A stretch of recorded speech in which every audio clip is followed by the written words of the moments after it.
Bien, nous allons donc donner la parole à Pierre Trouillet qui va nous parler de la communication avec le patient cette fois-ci et son entourage. Merci Pierre. Merci beaucoup Hervé pour cette introduction. Effectivement, on va centrer les problèmes de communication avec le patient ou son entourage au décours d'un accident. Alors, bien évidemment, il faut s'y préparer. Pourquoi ? Parce que la communication va être nécessaire. On sait qu'en anesthésie, les accidents sont très rares. On l'a vu tout à l'heure, 0,69 accidents pour 10 000, 100 000 anesthésies. En revanche, en réanimation, c'est beaucoup plus fréquent.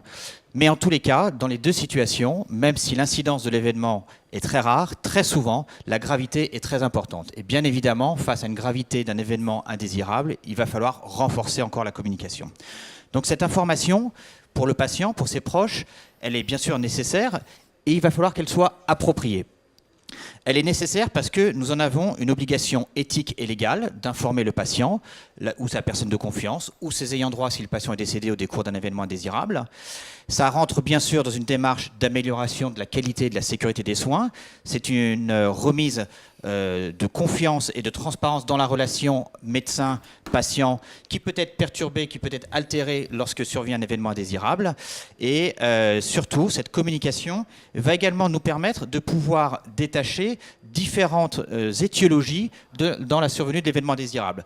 Par exemple, la survenue de l'événement indésirable peut être liée à l'état antérieur du malade, ça peut être une complication potentiellement attendue en fonction de ses comorbidités, ça peut être bien sûr lié à un aléa thérapeutique, et enfin, ça peut être lié à une erreur. Mais donc on voit que dans le caractère de la communication appropriée, on va pouvoir déjà dégager plusieurs hypothèses qui ne sont pas que la responsabilité du médecin. Très important pour le malade, c'est qu'on va prendre en considération l'événement indésirable qui est survenu et donc les dommages qui sont potentiellement associés. Les dommages, ils peuvent être bien sûr corporels, somatiques, mais ils peuvent être également psychologiques, il peut y avoir un retentissement social, et tout cela, dans le fait de communiquer avec le patient sur l'événement indésirable, ça va nous permettre pour lui de reconnaître, d'aborder les différentes composantes de son dommage, et surtout de pouvoir aborder la prise en charge. Enfin, on sait qu'une communication bien faite va permettre de réduire le contentieux. Ça, c'est important parce que le contentieux est source de traumatisme pour le patient, pour l'équipe, pour tout le monde. Et bien sûr, ça permet de réduire l'impact sur l'équipe lorsqu'il y a un événement désirable et que finalement, les rapports avec le patient ou les proches se passent bien. Alors, on a vu tout à l'heure sur la perception du risque qu'il y avait une vision différente entre le patient et le docteur, eh bien, c'est pareil dans la communication au décours d'un événement indésirable. Le patient et le praticien peuvent avoir des attentes, des besoins qui sont différents. Alors, il y a une étude du JAMA 2003 qui a très bien mis en exergue ces différences, donc vous pouvez voir ici. Finalement, le patient, déjà, il n'a pas la même définition de l'erreur. Le patient, une erreur de processus va être une erreur, un problème de communication va être une erreur, un problème d'organisation va être une erreur.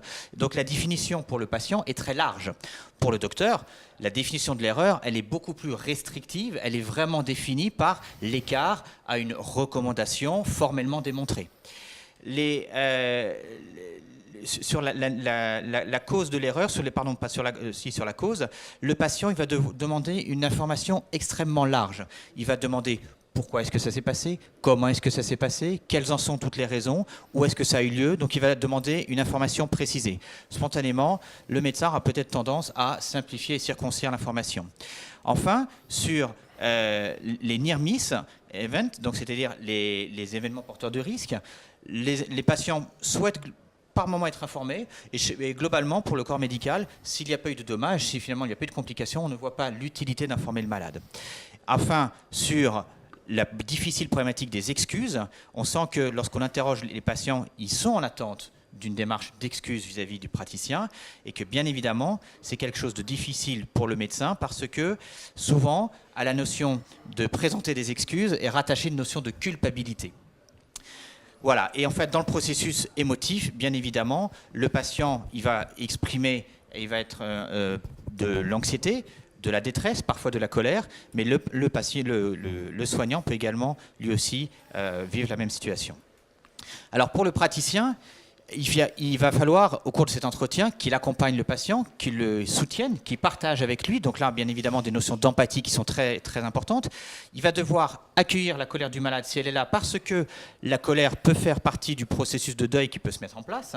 Ça permet également d'extérioriser. Mais attention, le praticien va devoir prendre du recul, mettre de la distance vis-à-vis de cette colère, parce qu'elle n'est pas dirigée contre lui en tant que personne, mais peut-être plus contre le système. Donc il faut aussi, pour se protéger, que le praticien mette de la distance. Et puis le praticien va devoir introduire la notion d'analyse systémique, parce que c'est important de communiquer sur le fait qu'on va tout faire en sorte pour comprendre ce qui s'est passé et pour éviter que ça ne se reproduise. On sait que c'est une notion auquel les proches sont attachés. Le praticien va devoir dire la vérité. Il faut une transparence absolue et on insiste sur le fait que dire la vérité n'est pas synonyme de reconnaître sa responsabilité. La responsabilité, c'est une notion juridique extrêmement complexe qui fait appel à un trépied, avec la notion d'un fait dommageable, l'existence d'une faute et d'un lien de causalité entre ces différents éléments. Et ça, le praticien seul n'est pas à même de l'apprécier. Donc le praticien ne doit pas se sentir d'emblée responsable. Et puis après, les praticiens, ils sont aussi sur un terrain un peu fragile parce que on est bien conscient qu'on évolue dans une société où il n'y a plus de place pour la moindre erreur dans la médecine moderne, et puis que les médecins ils sont aussi humains. Et finalement, ça donne naissance au concept d'une notion de seconde victime, où le praticien va être, lui, la seconde victime de l'erreur médicale ou de l'accident médical, et va pouvoir développer des troubles pour lui et des risques psychosociaux qu'il va falloir également prévenir. Alors, comme pour la communication, là aussi, l'ASFAR, via le comité analyse et maîtrise du risque, est très heureuse de pouvoir vous présenter un outil très pratique sous forme également d'une aide cognitive, parce qu'au décours d'un événement grave, inattendu, toute l'équipe peut être sidérée et il va falloir continuer à réagir. Alors bien évidemment, que faire lorsqu'on est soumis à un événement indésirable grave ou un décès inattendu? Ça va être avant tout, bien sûr, poursuivre l'action de soins, on ne va pas détailler, et d'emblée mettre en place des actions d'équipe avec principalement, pour ce qui nous intéresse ici, préparer la première rencontre avec la famille. Et ça doit être fait en équipe, savoir qui va parler, qu'est-ce qu'on va dire. On va parler des procédures de service, on va expliquer les protocoles de soins. Et ensuite, la communication avec les proches ou le patient, elle va avoir deux objectifs en fonction de la temporalité. Des objectifs de communication immédiate qui sont vraiment d'écrire les faits sans forcément interpréter tout de suite, annoncer la mauvaise nouvelle, recadrer le contexte, et puis une communication plus à distance qui devra être également planifiée et organisée pour le suivi des informations. Et sur cette aide cognitive, on vous propose également des petits outils qui peuvent aider à la communication en situation de crise et qui sont des outils pour développer le sens de l'écoute, l'empathie. En résumé, pour finir, la communication en situation de crise, ça devient aujourd'hui une compétence médicale à part entière qu'il faut développer. C'est-à-dire que les praticiens doivent travailler dessus, doivent se l'approprier, mais nos internes, nos étudiants en formation, il faut leur apprendre et leur inculquer de la communication en situation de crise. C'est un processus qui commence à être maintenant bien établi. Ce n'est pas l'affaire du seul praticien tout seul, c'est l'affaire de toute l'équipe, et je vais même aller au-delà de l'équipe. C'est un plan de communication institutionnel qui doit être mis en place, parce que dans ces communications sur des événements très graves, vont pouvoir intervenir éventuellement de l'institution la direction, le gestionnaire de risque, le président de CMEL, enfin toute personne à activité transversale. Et enfin, c'est une démarche centrée sur le patient, mais attention, l'équipe va aussi avoir besoin de soutien multidisciplinaire. Il va y falloir prévenir la prévention de la deuxième victime et de la prévention des risques psychosociaux. On vous a présenté tout à l'heure en exemple des outils disponibles que vous pouvez retrouver donc sous la forme d'applications, donc des aides cognitives de l'ASFAR, ACAR avec une application que vous pouvez télécharger, mais également la HAS vous propose sur le site un guide pour la communication dans les événements désirables graves. Le CEPHAR a également produit un outil très bien fait, plus axé sur la prévention de la deuxième victime. Donc vous voyez qu'on a aujourd'hui des outils à proposer pour aider sur cet exercice difficile, et on revient également sur la notion de traçabilité qui est très importante, de tracer toute cette communication qui doit être mise en place. Merci beaucoup Pierre pour cet exposé très clair également. Alors, une des questions qui peut venir tout de suite à l'esprit, c'est combien on a de temps pour communiquer, quel est le délai qu'on doit respecter ou pas pour informer les familles après un événement indésirable grave? Parce qu'on a bien vu la façon dont tu allais le faire, mais finalement, est-ce qu'il faut respecter un délai? Alors, il y a une notion majeure pour parler de délai, ça va être de la gravité du dommage. Notamment, ça va dépendre si le patient est conscient, pas conscient, décédé ou pas. Clairement, plus la gravité est importante, plus la communication doit être rapide. Les délais qu'on donne, il y a un délai légal à respecter qui est de maximum 15 jours, mais c'est bien sûr beaucoup trop pour expliquer un décès inattendu. Il faut que ça soit idéalement fait dans les 24 heures. Et je pense que ce qu'il faut retenir, c'est que cette communication, elle doit être faite la plus rapidement possible, parce que ça va tout de suite mettre de la transparence, ça va tout de suite apaiser, ça va tout de suite peut-être anticiper sur l'émergence d'un conflit. Et ça va, notamment lorsque le patient est conscient et qu'il réalise qu'il est potentiellement victime d'un événement désirable, le fait de communiquer rapidement avec lui, ça va d'emblée pouvoir le rassurer et l'apaiser. Mais attention, prenons le temps, mais ça peut être quelques minutes, peut-être 1 heure, prenons le temps de préparer cette communication. Il ne faut pas y aller comme ça, sans savoir ce qu'on va dire, qui on va rencontrer. Alors il y a toute une gestuelle à côté de la communication orale. Il y a la présentation du médecin. Et d'ailleurs, des médecins, j'ai envie de dire, parce que quand on va communiquer sur un accident, tu nous l'as dit, c'est une équipe qui va les communiquer, parce que si on voit séparément le patient entre, par exemple, le chirurgien et l'anesthésiste, il faut au moins communiquer sur la même chose, c'est-à-dire avoir les mêmes explications. Il n'y a rien de pire pour une famille que de se rendre compte qu'il y a une explication A et une explication B. Ça déclenche forcément des hostilités. Ça, c'est un point fondamental sur le fait que toute l'équipe doit rencontrer au décours d'un événement. Pourquoi ? Parce qu'effectivement, tu l'as dit Hervé, il faut qu'il y ait une cohésion dans le dialogue au sein de toute l'équipe. Mais en plus de ça, quand il y a un événement indésirable survenu au décours d'une intervention, c'est l'ensemble des médecins et éventuellement les paramédicaux qui doivent être présents, parce qu'on ne sait pas de prime abord, est-ce que c'est un problème chirurgical, est-ce que c'est un problème d'anesthésie. Donc il ne faut pas cibler la communication sur si c'est lui, ça ne me concerne pas, je ne viens pas.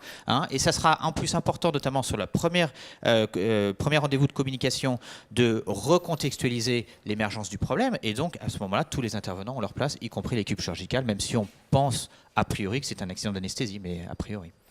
Alors, il y a une question d'un internaute qui est intéressante et qui dit finalement l'annonce bien faite, est-ce que ça réduit le risque judiciaire? Eh bien oui, il y a de la littérature dessus qui montre que lorsqu'on anticipe la communication, on réduit le risque judiciaire. Et ce qui est important d'avoir en tête aussi, c'est que les patients aujourd'hui, au décours d'un événement indésirable, quelle que soit l'étiologie, que ce soit une erreur médicale, que ce soit une erreur ou que ce soit un aléa, il va pouvoir prétendre à une indemnisation. Donc ça, on peut en parler aussi. On peut aujourd'hui, le législateur a donné des moyens pour qu'il y ait une indemnisation possible pour le patient, sans qu'il y ait pour autant un conflit judiciaire. Donc l'indemnisation du patient, elle est possible aujourd'hui sans conflit judiciaire. Et par contre, ce qui va déclencher le conflit, c'est très souvent en tout cas, si le patient se rend compte qu'on lui cache des choses, qu'il n'est pas informé. D'accord. Et alors, est-ce qu'il faut s'excuser finalement, puisque tu nous as dit que c'était quelque chose de compliqué, et c'est vrai qu'on entend plutôt de la part de diverses assurances la communication envers leurs assurés de dire il ne faut pas s'excuser. Est-ce que c'est bien défini cette notion? Alors, cette notion elle est complexe. La crainte qu'on a, c'est de dire oui, mais si je m'excuse, c'est que je suis fautif. Si je m'excuse, je suis fautif. Pas forcément. Déjà, une fois de plus, ce n'est pas au praticien de dire s'il est fautif, ce n'est pas à la famille ou aux proches ou aux patients de dire si le praticien est fautif. Il faut expliquer l'apparition, il faut du dommage. On n'est pas dans la recherche de la culpabilité. Ce qui est en revanche très important, je pense, c'est avec beaucoup d'empathie, d'exprimer des regrets sur le fait que la situation soit survenue. Et dire, écoutez, voilà, il y a eu un événement indésirable, nous regrettons que ça soit arrivé. C'est très différent de dire, je m'excuse, je ne sais pas ce qui s'est passé, je ne sais pas pourquoi, mais je m'excuse. Non, ça, ce n'est pas un discours, je pense, adapté. Et en plus, il faut avoir en tête l'origine multisystémique des événements indésirables graves. Donc là encore, ne pas rentrer dans un excès de culpabilité, ne pas s'accuser tout seul, alors qu'il y a des causes multifactorielles dans la survenue d'événements indésirables. Ségolène a une question, je crois. Oui, un commentaire. Justement, je voulais rebondir sur ce que tu viens de dire, Pierre. C'est que même si l'on pense qu'il y a eu une erreur médicale, même si on pense qu'il y a une erreur médicamenteuse ou autre, eh bien, en fait, on ne peut pas présager finalement du lien direct entre l'erreur et l'événement sans qu'il y ait une analyse systémique des causes. Et donc il faut vraiment attendre cette analyse pour pouvoir communiquer auprès du patient et ne pas laisser présager d'une erreur alors qu'on n'a pas tous les éléments à sa disposition. Dire qu'une enquête va être faite, qu'on va se pencher effectivement sur les causes possibles, mais rester quand même évasif là-dessus, même si l'on pense que l'on est soi-même coupable ou qu'on se sent coupable avant qu'il y ait une analyse systémique de réaliser. Mais c'est pour ça qu'il va y avoir une communication en plusieurs temps, parce que cette analyse systémique, elle doit être annoncée aux proches. Il faut dire, écoutez, voilà, il y a eu tel événement, il y a très probablement, très souvent, c'est multifactoriel, on le sait, c'est bien démontré dans la littérature, mais l'équipe va faire le travail nécessaire pour expliquer toutes les causes racines. Et à ce moment-là, on sait que ça pourra évidemment déboucher sur des explications plus claires. Et ça amorce, je pense, ça permet de désamorcer le conflit et la recherche d'une culpabilité. Merci pour cet échange très riche.